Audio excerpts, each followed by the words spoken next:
Welcome back to my channel. SSLC 2021 MCQ session ಶುರು ಮಾಡಿದ್ದೆ science ಅಲ್ಲಿ. ಅದರಲ್ಲಿ ಫಿಸಿಕ್ಸ್ ಅಲ್ಲಿ ಎಲೆಕ್ಟ್ರಿಸಿಟಿ ಲೆಸನ್ ಇಂದ ಇಂಪಾರ್ಟೆಂಟ್ ಆಗಿ ಬರುವಂತ ಕ್ವೆಶ್ಚನ್ಸ್ ಅಂದ್ರೆ ಕಾನ್ಸೆಪ್ಟ್ ಬೇಸ್ಡ್ ಕ್ವೆಶ್ಚನ್ಸ್ ಯಾವ್ಯಾವ್ದು ಕೇಳಬಹುದು ಅನ್ನೋದನ್ನ ಕಳೆದ ಸೆಷನ್ ಅಲ್ಲಿ ನಾನು ಹೇಳ್ಕೊಟ್ಟಿದ್ದೆ. ಇವತ್ತಿನ ಸೆಷನ್ ಅಲ್ಲಿ ಇದೇ ಲೆಸನ್ ಇಂದ ನ್ಯೂಮರಿಕಲ್ ಪ್ರಾಬ್ಲಮ್ಸ್ ಯಾವ್ಯಾವ್ದು ಕೇಳಬಹುದು. ಖಂಡಿತ ಒಂದು ಕ್ವೆಶ್ಚನ್ ಡೆಫಿನೆಟ್ಲಿ ನ್ಯೂಮರಿಕಲ್ ಪ್ರಾಬ್ಲಮ್ ಬಂದೇ ಬರುತ್ತೆ. ಯಾವ ಕ್ವೆಶ್ಚನ್ ಬೇಕಾದ್ರೂ ಅವ್ರು ಕೇಳುವಂತ ಚಾನ್ಸಸ್ ಇರುತ್ತೆ. ಸೊ ನೀವು ನ್ಯೂಮರಿಕಲ್ ಪ್ರಾಬ್ಲಮ್ಸ್ ರಿಲೇಟೆಡ್ ಆಗಿ ಒಂದಷ್ಟು ಕ್ವೆಶ್ಚನ್ಸ್ ನ ಪ್ರಾಕ್ಟೀಸ್ ಮಾಡ್ಕೊಂಡಿದ್ರೆ ಸಾಕು. ನಾನು ಈ ಸೆಷನ್ ಅಲ್ಲಿ ಒಂದು 10 ಪ್ರಾಬ್ಲಮ್ಸ್ ಕೊಟ್ಟಿದ್ದೀನಿ, ಸಾಕು. ಈ 10 ಪ್ರಾಬ್ಲಮ್ಸ್ ನ ನೋಡ್ಕೊಂಡ್ರು ಫಾರ್ಮುಲಾ ಒಂದೇ, ಬಟ್ ಯಾವ್ದಾದ್ರು ನಂಬರ್ಸ್ ಚೇಂಜ್ ಮಾಡಿ ಕೊಡುವಂತ ಚಾನ್ಸಸ್ ಇರುತ್ತೆ. ಅಷ್ಟು ಬಿಟ್ರೆ ಇನ್ ಯಾವುದೇ ತರ ನಿಮ್ಗೆ ಚೇಂಜಸ್ ಇರೋದಿಲ್ಲ. ಓಕೆ, ಮೇನ್ ಇಂಪಾರ್ಟೆಂಟ್ 10 ಪ್ರಾಬ್ಲಮ್ಸ್ ನಾನು ಇಲ್ಲಿ ಕೊಟ್ಟಿದ್ದೀನಿ. ಅದಕ್ಕಿಂತ ಮುಂಚೆ ಈ ಲೆಸನ್ ಅಲ್ಲಿ ಬರುವಂತ ಫಾರ್ಮುಲಾ ನಿಮ್ಗೆ ಗೊತ್ತಿರಬೇಕು. ಓಕೆ, ಫಾರ್ಮುಲಾ ಮ್ಯಾಮ್ ನೆನ್ಪಿಟ್ಕೊಳ್ಳಬೇಕಾ, ಏನ್ ತೊಂದರೆ ಇಲ್ಲ. ಬಟ್ ಗಿವನ್, ನಾವು ಕ್ವೆಶ್ಚನ್ ಅಲ್ಲಿ ಫಸ್ಟ್ ಗಿವನ್ ನೋಡ್ಕೊಂಡು ಏನ್ ಕೊಟ್ಟಿದ್ದಾರೆ, ಏನ್ ಕೇಳ್ತಾ ಇದ್ದಾರೆ ಅಂತ ನೋಡ್ಕೊಂಡ್ರೆ ಫಾರ್ಮುಲಾ ಗೊತ್ತಿದ್ರೆ ಮಾತ್ರ ಮಲ್ಟಿಪ್ಲಿಕೇಶನ್, ಡಿವಿಷನ್, ಅಡಿಷನ್ ಅಂತ ಹೇಳಿ ನಿಮ್ಗೆ ಗೊತ್ತಾಗುತ್ತೆ. ಫಸ್ಟ್ ಈ ಲೆಸನ್ ಅಲ್ಲಿ ಬರುವಂತ ಫಾರ್ಮುಲಾನೆಲ್ಲ ಒಂದ್ ಕಡೆ ನಾನು ನೋಟ್ ಮಾಡಿದೀನಿ, ನೋಡ್ಕೊಳ್ತಾ ಬನ್ನಿ. ನೋಡಿ ಇಲ್ಲಿ first one, I is equal to Q by T ಅನ್ನೋದು ಫಸ್ಟ್ ಒನ್. ಇದು ಯಾವುದು ಎಲೆಕ್ಟ್ರಿಕ್ ಕರೆಂಟ್ ಗೆ ರಿಲೇಟೆಡ್ ಆಗಿರುವಂತ ಫಾರ್ಮುಲಾ. I ಅಂದ್ರೆ ಕರೆಂಟ್, Q ಅಂದ್ರೆ ಚಾರ್ಜ್, T ಅಂದ್ರೆ ಟೈಮ್. ಈಗ ಕರೆಂಟ್ ಕೊಟ್ಟು ಚಾರ್ಜ್ ಕೊಟ್ಟು ಟೈಮ್ ಕೇಳ್ಬೋದು ಈ ತರ. ಸೊ ಫಸ್ಟ್ ಫಾರ್ಮುಲಾ ಯಾವುದು, I is equal to Q by T. Second one, V is equal to W by Q. V ಅಂದ್ರೆ ವೋಲ್ಟೇಜ್ ಅಥವಾ ಪೊಟೆನ್ಷಿಯಲ್ ಡಿಫರೆನ್ಸ್ ಅಂತೀವಿ. W ಅಂದ್ರೆ ವರ್ಕ್ ಡನ್, Q ಅಂದ್ರೆ ಚಾರ್ಜ್. ಸೊ ಇದು ಪೊಟೆನ್ಷಿಯಲ್ ಡಿಫರೆನ್ಸ್ಗೆ ರಿಲೇಟೆಡ್ ಆಗಿರುವಂತ formula. Next third one ಬಂದ್ರೆ Ohm's ಲಾಗೆ related ಆಗಿರುವಂತ formula. ಅಂದ್ರೆ V is equal to IR ಅಥವಾ I is equal to V by R. ಅಂದ್ರೆ ಇದನ್ನೇ ಬೇರೆ ಬೇರೆ ತರ ನೋಡಿ. V ಕೇಳಿದಾಗ IR ಅಂತ ಬರ್ಕೋತೀವಿ, I ಕೇಳಿದಾಗ V by R ಅಂತ ಬರ್ಕೋತೀವಿ, R ಕೇಳಿದಾಗ V by I. ಇಷ್ಟೇ ನಾವು ಚೇಂಜಸ್ ಮಾಡ್ಕೊಂಡು ಬರಿತೀವಿ. ಇದಿಷ್ಟು ಓಮ್ಸ್ ಲಾಗೆ ರಿಲೇಟೆಡ್ ಆಗಿರುವಂತ ಫಾರ್ಮುಲಾ. ನೆಕ್ಸ್ಟ್ ಬಂದ್ರೆ ಇದು ರೆಸಿಸ್ಟೆನ್ಸ್, ರೆಸಿಸ್ಟಿವಿಟಿಗೆ ಇರುವಂತ ಫಾರ್ಮುಲಾ. ನೋಡಿ ಇಲ್ಲಿ R ಅಂತಂದ್ರೆ ರೆಸಿಸ್ಟೆನ್ಸ್, ರೋ ಅಂತ ಕರಿತೀವಿ. ಈ ಸಿಂಬಲ್ ನ ನಾವು ರೋ ಅಂತೀವಿ, ನೆನ್ಪಿಟ್ಕೊಳ್ಳಿ. ಈ ಸಿಂಬಲ್ ನ ನಾವು ರೋ ಅಂತ ಹೇಳಿ ಕರಿತೀವಿ. ಇದು ರೆಸಿಸ್ಟಿವಿಟಿಗೆ ಇರುವಂತ ಸಿಂಬಲ್. ನೋಡ್ಬೋದು, ಇದೇ ಕ್ವೆಶನ್ ಕೂಡ ಕೇಳೋವಂತ ಚಾನ್ಸಸ್ ಇರುತ್ತೆ. ಇದು ರೆಸಿಸ್ಟಿವಿಟಿಗೆ ಕೇಳೋವಂತ ಸಿಂಬಲ್. ಓಕೆ, ಇದಕ್ಕೆ ಇರುವಂತ ಫಾರ್ಮುಲಾ ಏನು, resistance is equal to rho L by A ಅಂತ ಹೇಳಿ ಕರಿತೀವಿ. ರೋ ಅಂದ್ರೆ ರೆಸಿಸ್ಟಿವಿಟಿ, ಎಲ್ ಅಂದ್ರೆ ಲೆಂತ್, ಎ ಅಂದ್ರೆ area of cross section. Okay, ಇನ್ನು ನೆಕ್ಸ್ಟ್ ಹೋದ್ರೆ 3 ರೆಸಿಸ್ಟರ್ಸ್ ಸೀರೀಸ್ ಅಲ್ಲಿ ಕನೆಕ್ಟ್ ಮಾಡಿದ್ರೆ, ನೆನ್ಪಿಟ್ಕೊಳ್ಳಿ, 3 ರೆಸಿಸ್ಟರ್ಸ್ ಸೀರೀಸ್ ಅಲ್ಲಿ ಕನೆಕ್ಟ್ ಮಾಡಿದ್ರೆ ಅವಾಗ ನಾವು ಯೂಸ್ ಮಾಡುವಂತ ಫಾರ್ಮುಲಾ R1. ಅಂದ್ರೆ ಅಷ್ಟು ರೆಸಿಸ್ಟೆನ್ಸ್ ಡೈರೆಕ್ಟ್ ಆಗಿ ಆಡ್ ಮಾಡೋದು ಅಷ್ಟೇ, R1 plus R2 plus R3. Okay, ಇನ್ನು ನೆಕ್ಸ್ಟ್ ಹೋದ್ರೆ ಅದೇ ರೆಸಿಸ್ಟರ್ಸ್ ಪ್ಯಾರಲಲ್ ಆಗಿ ಕನೆಕ್ಟ್ ಆದ್ರೆ ಆ ರೆಸಿಪ್ರೋಕಲ್ ತಗೊಂಡು ಆಡ್ ಮಾಡ್ತೀವಿ ಅಷ್ಟೇನೆ. ನೋಡಿ 1/R1 plus 1/R2 plus 1/R3 ಅಂತ ಹೇಳಿ. ನೆಕ್ಸ್ಟ್ ಹೋದ್ರೆ joules law of heating effect. Joules law related ಆಗಿ ಹೀಟು, ಕರೆಂಟು, ರೆಸಿಸ್ಟೆನ್ಸು, ಟೈಮ್ ಈ ತರ ರಿಲೇಟೆಡ್ ಆಗಿ ಪ್ರಾಬ್ಲಮ್ ಕೇಳಿದ್ರೆ ನಾವು ಈ ಫಾರ್ಮುಲಾ ಯೂಸ್ ಮಾಡಬೇಕಾಗುತ್ತೆ. H is equal to I square RT.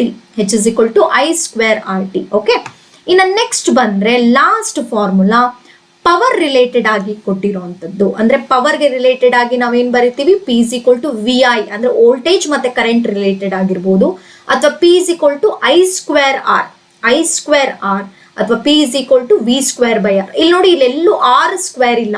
ಕೆಲವೊಂದು ಟೈಮ್ ಏನ್ ಮಾಡ್ತಾರೆ, ಕನ್ಫ್ಯೂಸ್ ಆಗ್ತೀರಾ. ಎಲ್ಲೂ ಇಲ್ಲಿ ಕೇಳ್ಬೋದು, ಅದೇ ಕ್ವೆಶನ್ ಕೂಡ ಕೇಳ್ಬೋದು. ಪವರ್ಗೆ ಯಾವ್ದು ಇದ್ರಲ್ಲಿ ಈಕ್ವೇಶನ್ ಅಲ್ಲ ಅನ್ನೋದು ಕೂಡ ಕೇಳುವಂತದ್ದು ಇರುತ್ತೆ. ನೋಡಿ ಇಲ್ಲಿ VI ಇದೆ, I square R ಇದೆ. V ಸ್ಕ್ವೇರ್ ಬಂದಾಗ ಡಿವಿಷನ್ ಬರಬೇಕು, I ಸ್ಕ್ವೇರ್ ಬಂದಾಗ multiplication 6.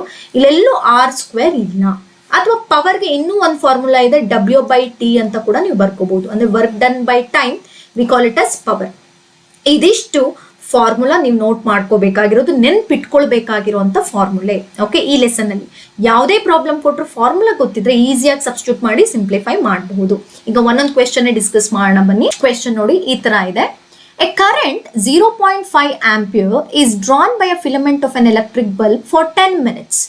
The amount of electric charge that flows through a circuit is ಅಂತ ಹೇಳಿ ಕೇಳ್ತಾ ಇದ್ದಾರೆ. ಈಗ ಗಿವನ್ ಬರ್ಕೊಳ್ಳೋಣ. ಕರೆಂಟ್ ಕೊಟ್ಟಿದ್ದಾರೆ ಅಂದ್ರೆ I ಕೊಟ್ಟಿದ್ದಾರೆ, ಎಷ್ಟು 0.5 ಆಂಪಿಯರ್. ನೆಕ್ಸ್ಟ್ ಏನ್ ಕೊಟ್ಟಿದ್ದಾರೆ, ಟೈಮ್ ಕೊಟ್ಟಿದ್ದಾರೆ. ಟೈಮ್ ಎಷ್ಟು ಅಂತ ಹೇಳ್ತಿದ್ದಾರೆ, 10 ಮಿನಿಟ್ಸ್. ಆದ್ರೆ ನಾವಿಲ್ಲಿ ಟೈಮ್ ತಗೊಳ್ಳೋದು ಸೆಕೆಂಡ್ಸ್ ಅಲ್ಲಿ. ಹಾಗಾದ್ರೆ ನಾವು ಎಷ್ಟು ಮಾಡ್ಬೇಕಿಲ್ಲಿ, 60ನ ಮಲ್ಟಿಪ್ಲೈ ಮಾಡ್ಕೋಬೇಕು. ಹಾಗಾದ್ರೆ ಏನಾಯ್ತು, 600 ಸೆಕೆಂಡ್ಸ್ ಆಯ್ತು. ಈಗ ಅವ್ರು ಕೇಳ್ತಾ ಇರೋದೇನು, ಅಮೌಂಟ್ ಆಫ್ ಎಲೆಕ್ಟ್ರಿಕ್ ಚಾರ್ಜ್ ಕೇಳ್ತಿದ್ದಾರೆ. ಅಂದ್ರೆ I ಇದೆ, T ಇದೆ, Q ಕೇಳ್ತಾ ಇದ್ದಾರೆ. ಅಂದ್ರೆ ನಾವು ಇದು ಕರೆಂಟ್ಗೆ ರಿಲೇಟೆಡ್ ಆಗಿರುವಂತ ಫಾರ್ಮುಲಾ. ಅಂದ್ರೆ I is equal to ಏನ್ ಬರಿತೀವಿ, Q by T cross multiply ಮಾಡೋಣ. Q is equal to I into T. So I ಅಂತಂದ್ರೆ ಏನಾಯ್ತು 0.5 ಇದೆ, ಇಲ್ಲೇನಿದೆ 6 ಇದೆ, ಸೊ 600. ಸೊ ಮಲ್ಟಿಪ್ಲೈ ಮಾಡಿದ್ರೆ ಏನಾಗುತ್ತೆ 6 5s are 30. ಸೊ 3 zeros ಅಂದ್ರೆ ಏನಾಯ್ತು 3000, ಬಟ್ ಪಾಯಿಂಟ್ ಇರೋದ್ರಿಂದ 300. So 300 coulombs. ಏನ್ ಮಾಡಬೇಕು, ಯಾವಾಗಲೂ ಸೆಕೆಂಡ್ಸ್ ಅಲ್ಲಿ ಕೇಳೋಂತ 10 minutes ಅಂತಿದೆ ಅಂತಂದ್ರೆ 600 ಸೆಕೆಂಡ್ಸ್ ಆಯ್ತು. ಸೊ ಅದಕ್ಕೆ ರಿಲೇಟೆಡ್ ಆಗಾಯ್ತು, ಕರೆಂಟ್ಗೆ ರಿಲೇಟೆಡ್ ಆಗಿರೋ ಫಾರ್ಮುಲಾನ ನಾವಿಲ್ಲಿ ಯೂಸ್ ಮಾಡಿದ್ವಿ. ಈಗ ನೆಕ್ಸ್ಟ್ ಕ್ವೆಶನ್ಗೆ ಹೋಗ್ತೀನಿ. How much work is done in moving a charge of 2 coulomb across 2 points having a potential difference 12 volt ಅಂತಿದೆ. ಈಗ ಮತ್ತೆ ಬರ್ಕೊಳ್ಳೋಣ. ಏನ್ ಕೊಟ್ಟಿದ್ದಾರೆ, ಚಾರ್ಜ್ ಕೊಟ್ಟಿದ್ದಾರೆ, Q is equal to 2 coulomb. Potential difference ಅಂದ್ರೆ V ಕೊಟ್ಟಿದ್ದಾರೆ, ಎಷ್ಟು 12 ವೋಲ್ಟ್. ಅವ್ರು ಏನ್ ಕೇಳ್ತಿದ್ದಾರೆ, ವರ್ಕ್ ಡನ್ ಕೇಳ್ತಿದ್ದಾರೆ. ವರ್ಕ್ ಅಂದ್ರೆ W ಕೇಳ್ತಿದ್ದಾರೆ. ಸೊ ನಿಮಗೆ ಗೊತ್ತಿರೋ ಫಾರ್ಮುಲಾ ಯಾವುದು, V is equal to W by Q. ಆದ್ರೆ ಇಲ್ಲಿ ನಿಮಗೆ ಬೇಕಾಗಿರೋದು ವರ್ಕ್ ಡನ್ ಅಂದ್ರೆ ಇವೆರಡು ಕ್ರಾಸ್ ಮಲ್ಟಿಪ್ಲೈ ಮಾಡ್ತೀರಾ, W is equal to VQ. So VQ multiply ಮಾಡಿದ್ರೆ ಏನಾಯ್ತು 12 2s ಏನಾಯ್ತು 12 into 2 which is equal to 24. So 24 ಇದೆಯಾ, yes, option B 24 joules. Okay, so ಈ ತರ ಸಿಂಪಲ್ ಆಗಿರೋ ಫಾರ್ಮುಲಾ ನೆನ್ಪಿಟ್ಕೋಬೇಕು. ಕೊಟ್ಟಿರೋದನ್ನ ನೋಡ್ಕೊಂಡು ರಿಲೇಟೆಡ್ ಫಾರ್ಮುಲಾ ಹಾಕೊಂಡ್ರೆ ಈಸಿ ಅನ್ಸುತ್ತೆ. ಈಗ ನೆಕ್ಸ್ಟ್ ಕ್ವೆಶನ್ ಹೋಗ್ತೀನಿ. Okay, third question. When a 12 volt battery is connected across an unknown resistor, there is a current 1.5 ampere in the circuit. The value of resistance of a resistor is ಅಂತ ಹೇಳಿ ಕೊಡ್ತಿದ್ದಾರೆ. So ಬರ್ಕೊಳ್ಳೋಣ. ಈಗ ಕೊಟ್ಟಿರೋದೇನು, voltage ಕೊಟ್ಟಿದ್ದಾರೆ ಎಷ್ಟು 12 volt. Current ಎಷ್ಟು ಕೊಟ್ಟಿದ್ದಾರೆ 1.5 ampere ಕೊಟ್ಟಿದ್ದಾರೆ. R ಅನ್ನು ಕೇಳ್ತಿದ್ದಾರೆ. ಈಗ ನೋಡಿ, ಈ ಮೂರು ಇರುವಂತ ರಿಲೇಶನ್ಶಿಪ್ ಯಾವುದು, ohm's law. V is equal to I R ಅನ್ನೋದು ನೆನ್ಪಿಟ್ಕೊಳ್ಳಿ. ಈಗ R ಬೇಕು ಅಂತಂದ್ರೆ ಏನಾಯ್ತು, V by I ಮಾಡ್ಬೇಕಷ್ಟೆ. V by I. V ಅಂತಂದ್ರೆ ಎಷ್ಟಿದೆ 12 ಇದೆ, I ಎಷ್ಟಿದೆ 1.5 ಇದೆ. ಸೊ 12 by 1.5 ಅಂತಂದ್ರೆ ನೋಡಿ, ಇಲ್ಲಿ ಸಿಂಪಲ್ ಆಗಿ ನೀವು ಮಾಡ್ಬೋದು. ಇದನ್ನ ಈ ಕಡೆಗೆ ತಗೊಂಡ್ ಬನ್ನಿ ಪಾಯಿಂಟ್ ನ. ಅವಾಗ ಏನಾಗುತ್ತೆ, ನ್ಯೂಮರೇಟರ್ 1 0 ಆಡ್ ಆಗುತ್ತೆ. ನೋಡಿ, ಡೆಸಿಮಲ್ಸ್ ನ ನೀವು ಶಿಫ್ಟ್ ಮಾಡಿದ್ರೆ ನೋಡಿ, ರೈಟ್ ಹ್ಯಾಂಡ್ ಸೈಡ್ ಶಿಫ್ಟ್ ಮಾಡಿದ್ರೆ ಇಲ್ಲಿ ಏನಾಗುತ್ತೆ 0 ಆಡ್ ಆಗ್ತಾ ಬರುತ್ತೆ. ಸೊ ಹಾಗಾದ್ರೆ ಏನಾಯ್ತು 15 120 ಅಂದ್ರೆ 15 1s 15 8s. ಸೊ ಏನಾಯ್ತು 8 ohm. So option A is correct. Clear ಆಗ್ತಿದೆ ಅನ್ಕೋತೀನಿ. ಸೊ ಯಾವಾಗ್ಲೂ ಅಷ್ಟೇ ಫಸ್ಟ್ ಕೊಟ್ಟಿರೋದನ್ನ ನೋಡ್ಕೊಳ್ಳಿ. ಇದನ್ನೇನ್ ಬರ್ದೆ ಮಾಡ್ಬೇಕು ಅಂತಿಲ್ಲ, ನೋಡ್ಕೊಂಡ್ರು ಆಯ್ತು. ನೋಡಿ, ಇಲ್ಲಿ ಕೊಟ್ಟಿರೋದು ಯಾವುದು, ವೋಲ್ಟೇಜ್ ಇದೆ, ಕರೆಂಟ್ ಇದೆ, resistance. So V is equal to IR. R is equal to V by I. Substitute ಮಾಡಿ ಸಿಂಪ್ಲಿಫೈ ಮಾಡಿದ್ರೆ ನಿಮ್ಗೆ ಆನ್ಸರ್ ಬರುತ್ತೆ. So 8 ohm is the answer. Next question. The three resistors of resistance 2 ohm, 3 ohm and 6 ohm are connected in series. Then their effective resistance is ಅಂತ ಹೇಳಿ ಕೇಳ್ತಾರೆ. ನೋಡಿ, ಮೂರು resistor ಇದೆಯಲ್ಲ, ಸೀರೀಸ್ ಅಲ್ಲಿ ಕನೆಕ್ಟ್ ಆಗಿದೆ. ಸೀರೀಸ್ ಅಂದ್ರೆ ಗೊತ್ತಲ್ವಾ ನಿಮ್ಗೆ, ಈ ತರ ಕನೆಕ್ಟ್ ಆಗಿದೆ. ಸೀರೀಸ್ ಅಲ್ಲಿ ಕನೆಕ್ಟ್ ಆಗಿದೆ ಅಂದ್ರೆ ಒಂದು 2 ಓಮ್, ಇನ್ನೊಂದು 3 ಓಮ್, ಇನ್ನೊಂದು 6 ಓಮ್. ಸೀರೀಸ್ ಅಲ್ಲಿ ಕನೆಕ್ಟ್ ಆಗಿದ್ರೆ ನಾವು ಡೈರೆಕ್ಟ್ ಆಗಿ ಏನ್ ಮಾಡ್ತೀನಿ, ಈ ಮೂರನ್ನು ಏನ್ ಮಾಡ್ತೀವಿ ನಾವು ಆಡ್ ಮಾಡ್ತೀವಿ. Like R1 plus R2 plus R3 ತರನೇ 2 plus 3 plus 6 ಎಷ್ಟಾಯ್ತು 6 plus 3 9 ಆಯ್ತು. 9 plus 2 11. So option B is correct answer. 11 ohm. Series ಅಲ್ಲಿ ಕನೆಕ್ಟ್ ಆಗಿದ್ರೆ ಡೈರೆಕ್ಟ್ ಆಗಿ ಆಡ್ ಮಾಡಿ. ನಾನು ಜಸ್ಟ್ ಬರ್ ತೋರಿಸ್ತಿದೀನಿ, ನೀವು ಇದನ್ನ ಮೆಂಟಲಿ ಅಲ್ಲೇ ಮಾಡಿ. ಆನ್ಸರ್ ಏನಾಯ್ತು 2 plus 3 5 5 plus 6 11 ಓಮ್ ಅಂತ ಹೇಳಿ ನೀವು ಮಾರ್ಕ್ ಮಾಡ್ಬೋದು. ಓಕೆ, ನೆಕ್ಸ್ಟ್ ಕ್ವೆಶನ್ ಹೋಗೋಣ. ನೆಕ್ಸ್ಟ್ ಕ್ವೆಶನ್ ನೋಡಿ, the 3 resistors of resistance same ಇದೆ ನೋಡಿ, same resistors are connected in parallel, then their effective resistance is ಅಂತ ಕೇಳ್ತಿದ್ದಾರೆ.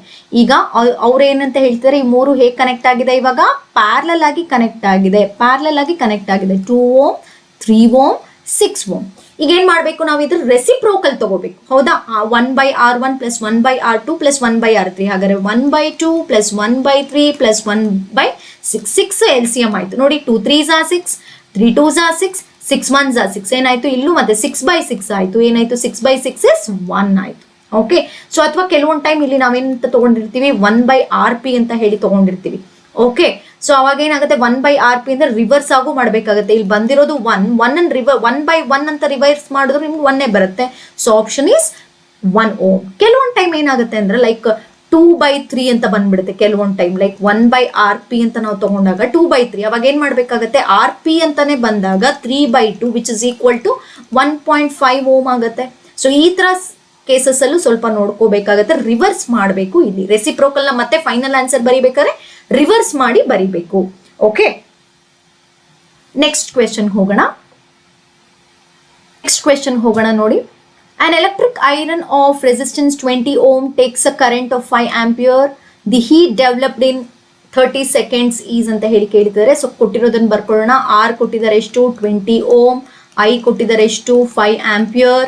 ನೆಕ್ಸ್ಟ್ ಏನ್ ಕೊಟ್ಟಿದ್ದಾರೆ, ಟೈಮ್ ಕೊಟ್ಟಿದ್ದಾರೆ ಎಷ್ಟು 30 seconds ಅಂತ ಹೇಳಿ ಕೊಟ್ಟಿದ್ದಾರೆ. ಈಗ ಆರು ಐ ಟಿ, ಹೆಚ್ ಕೇಳ್ತಿದ್ದಾರೆ ಹೀಟ್. ಸೊ ಫಾರ್ಮುಲಾ ಯಾವುದು, H is equal to I square R T.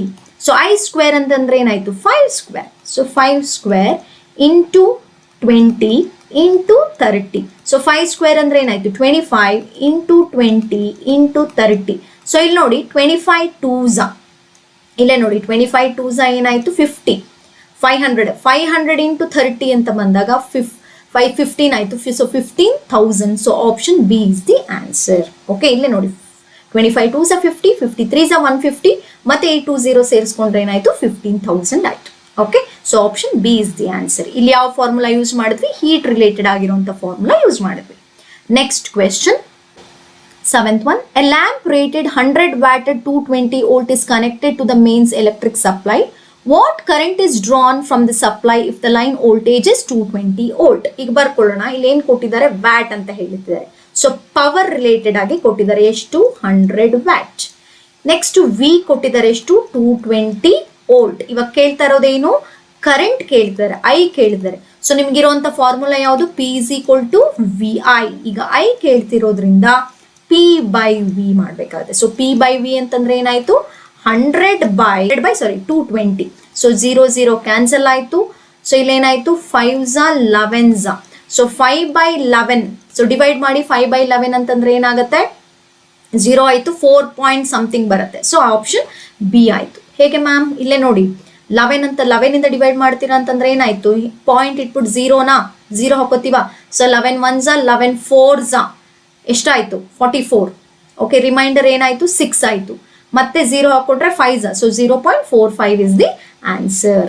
Okay, ಇದು ಯಾವ ಫಾರ್ಮುಲಾ ಯೂಸ್ ಮಾಡಿದ್ವಿ ಇಲ್ಲಿ, P is equal to V I. Next ಹೋಗ್ತೀನಿ. Next question, 8th one. 100 joule of heat is produced each second. ನೋಡಿ ಇಲ್ಲಿ each ಅಂತಿದ್ದಾರೆ, ಇಲ್ಲಿ ಎಷ್ಟು ಸೆಕೆಂಡ್ಸ್ ಅಂತ ಕೊಟ್ಟಿಲ್ಲ. ಈಚ್ ಅಂತ ಹೇಳಿದ್ರೆ 1 ಅಂತ ಹೇಳಿ. ಇನ್ನ 4 ohm resistance, then the current in the circuit is ಅಂತ ಕೊಟ್ಟಿದ್ದಾರೆ. ಸೊ ಹೆಚ್ ಬರ್ಕೊಳ್ಳೋಣ. H is equal to 100 joule. Next time ಅಂತಂದ್ರೆ 1 ಸೆಕೆಂಡ್. ನೆಕ್ಸ್ಟ್ ಆರ್ ಅಂತಂದ್ರೆ 4 ohm ಆಯ್ತು. ಈಗ ಅವ್ರು ಕೇಳ್ತಾ ಇರೋದೇನು, ಕರೆಂಟ್ ಕೇಳ್ತಾರೆ. ಸೊ ಫಾರ್ಮುಲಾ ಏನಿದೆ, H is equal to I square R T.